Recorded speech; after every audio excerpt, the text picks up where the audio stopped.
बिस्मिल्लाहिर्रहमानिर्रहीम। अस्सलाम वालेकुम। आज की रेसिपी है फ़्रेंच फ्राइज़। हम आमतौर पे घर में जो फ़्रेंच फ्राइज़ बनाते हैं उसमें वैसा क्रिस्प नहीं आता जैसा हम रेस्टोरेंट में खाते हैं तो आता है।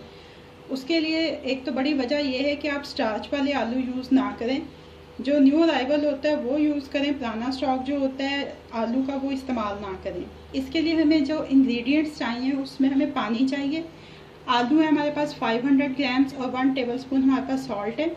सबसे पहले हम एक पैन में पानी और सॉल्ट डाल के इसको बॉईल होने के लिए रख देंगे।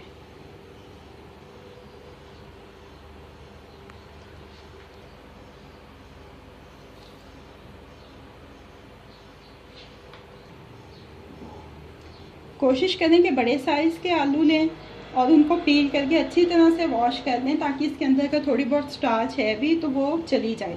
हमें एक रेक्टेंगुलर शेप का ब्लॉक चाहिए, उसके लिए हम इसको ऐसे कट करेंगे पहले,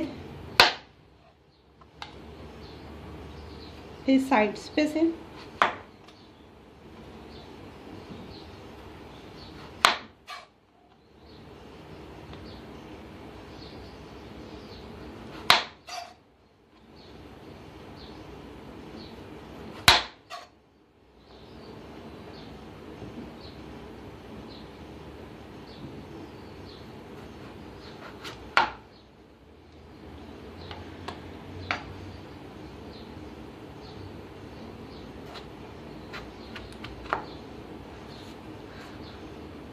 ये देखें ऐसे हम इनको काट लेंगे।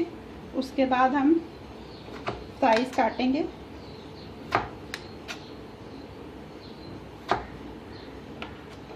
कोशिश ये करें कि फ्राइज़ का साइज़ एक हो, फिर वो देखने में भी खूबसूरत लगते हैं। ऐसे ये देखें, ऐसे ही हम तमाम आलू काट लेंगे। ये देखें फ्राइज़ हमने सारे कट कर लिए हैं। पानी हमारा जो है फुल बॉयल हो गया है। अब हम ये उसके अंदर डाल देंगे।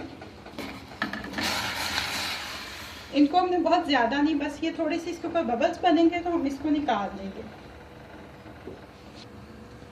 ये देखिए इसको बॉयल आ गया, हम फ्लेम ऑफ कर देंगे और इसको हम एक स्ट्रेनर में निकाल के इसके ऊपर ठंडा पानी डालेंगे। ये फ्राइज़ को देखें हमने स्ट्रेनर में निकाल लिया और इसके ऊपर ठंडा पानी अच्छी तरह से डालना है ताकि इसके अंदर किसी किस्म की स्टार्च बाकी ना रहे। अब हमने ये किचन टॉवल लगा के एक अपनी ट्रे में और इनको ऐसे इसके ऊपर फैला देना ताकि ये अच्छी तरह से खुश्क हो जाएं। हमारे फ्राइज़ जो से हैं वो ड्राई हो गए हैं। अब हम इनको किसी एयर टाइट बॉक्स में या आप इनको एयर टाइट प्लास्टिक बैग में या जिपर प्लास्टिक बैग में किसी चीज़ में डाल के अच्छी तरह से उसको बंद करके और रेफ्रिजरेटर में रख देंगे। ये फ्रीज़ होंगे, उसके बाद हम इनको फ्राई करेंगे। ऑयल हमने अपना हीट अप कर लिया है, इनको हमने रेफ्रिजरेटर से निकाल लिया।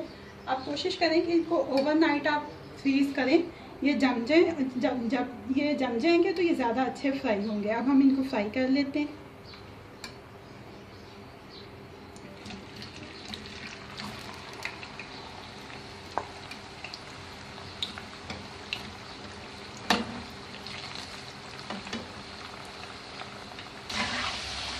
ये देखिए हमारे फ्राइज़ जो है वो नाइस गोल्डन कलर में फ्राई हो गए। अब हम इनको किचन टॉवल पे निकाल लेते हैं। ये देखें ये कितने नाइस और क्रिस्पी हैं। अब हम इनको डिश आउट कर लेते हैं।